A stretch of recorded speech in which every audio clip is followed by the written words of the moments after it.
Renault Clios have always been popular cars, but they haven't always been brilliant.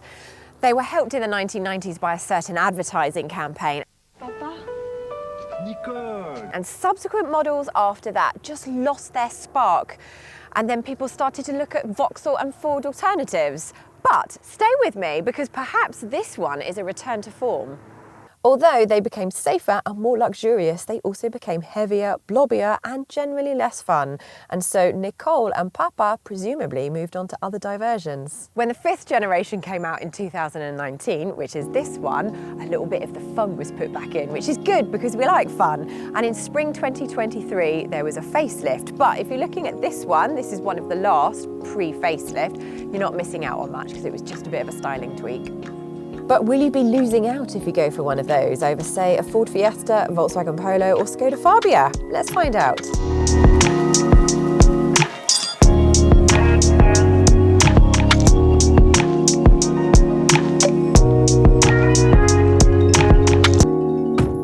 First things first, the impressions in here from the driver's point of view are excellent, and the seats are supportive and comfortable, and they have a touch of Volvo styling about them, which is a good thing because Volvo makes great seats. And it's pretty high tech. We've got a digital driver's display instead of old-fashioned dials and a 10-inch touchscreen. Entry-level cars come with a 7-inch version of this system, but both setups look reasonably attractive. They're not brilliant to use though, and the built-in sat-nav isn't the easiest thing to work with. It's also a bit annoying that the volume controls are buried in the touchscreen, although at least drivers can use the controls mounted on the steering column. All Clios come with Apple CarPlay and Android Auto, so you can at least bypass that irritating sat-nav and use Waze or Google Maps or something like that instead. Another positive is that you get physical buttons for the heating controls, and if you go for any model apart from the entry-level Play, you get full-blown digital climate control. Mind you, all Clios are pretty well spec'd anyway, as even base-level cars come with cruise control, lane keep assist, traffic sign recognition and automatic emergency braking, all as standard. This one is the sporty RS line, and there are flashings of sportiness everywhere. You've got more supportive seats for the enthusiastic driving, and red stripes here, red stitching detail, faux carbon fibre, another flashing of red there, and a leather-bound steering wheel. Although up front there's plenty of room and plenty of seat adjustment, in the back there is more space in a Volkswagen Polo and Skoda Fabia. That said, there's more space back here than in a Ford Fiesta, and I've got plenty of room because the driver's seat is set to my driving position. I'm only 5'4.5". If there's a 6-footer sitting here, that might be a bit of a different story. I do feel a little bit shortchanged because there's no air vents here or 12-volt plug-in. That said, we do have some pockets here, and there's Isofix on both sides and in the front passenger seat. So it's not bad. And we're really impressed with the amount of boot space too. There's 391 litres, which is the sort of boot space you would expect to see in a larger hatchback such as the Volkswagen Golf. It's worth noting though that this boot space drops to 301 litres in the hybrid, and it does have a fairly large load lip, which does mean getting bulky items in and out is a bit tricky. In fact, feels a bit like a wishing well. I wish, I can't tell you that. Let's go for a drive.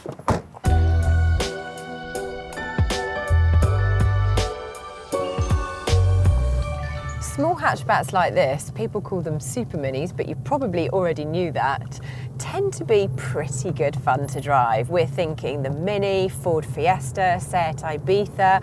Well, the Clio is not quite as much of a hoot as those. But it is pretty darn good. The brakes feel strong and responsive, the steering is precise without being either too light or too heavy, and the whole thing rides with a compliancy that's unusual for this size of car. The overall effect is a car that feels comfortable and inspires confidence on a country road, which is a relatively unusual combination.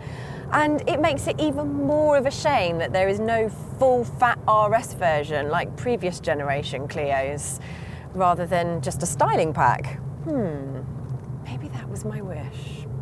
What's available instead is a small 1 litre 3-cylinder non-turbo engine, which is underpowered and not our favourite. There's also a pair of turbocharged 1 litre versions and a 1.3 litre turbo with 140 brake horsepower and a 7-speed auto. That's more like it. And a hybrid 1.6 with 145 brake horsepower. The 1.3 litre and the 100 brake horsepower 1 litre have since been discontinued, but the 90 brake horsepower has just enough puff to keep up with motorway traffic and pull out of T-junctions. For a little while, the Clio had kind of lost its mojo, and it's really good to see it's got it back since 2019 with this 5th generation. And although it's a pity there is no fire-breathing hot hatch version Renault Sport anymore, if you are looking for a relatively classy, well-equipped, comfortable super mini, then you'll do pretty fine with a Renault Clio. If, however, you want something that is more of a hoot to drive, then you might want to look at a Mini or a Ford Fiesta. And of course, Motorpoint sell those vehicles. So check out the website, subscribe to this channel, and hit the bell icon so that you can catch all of our latest videos.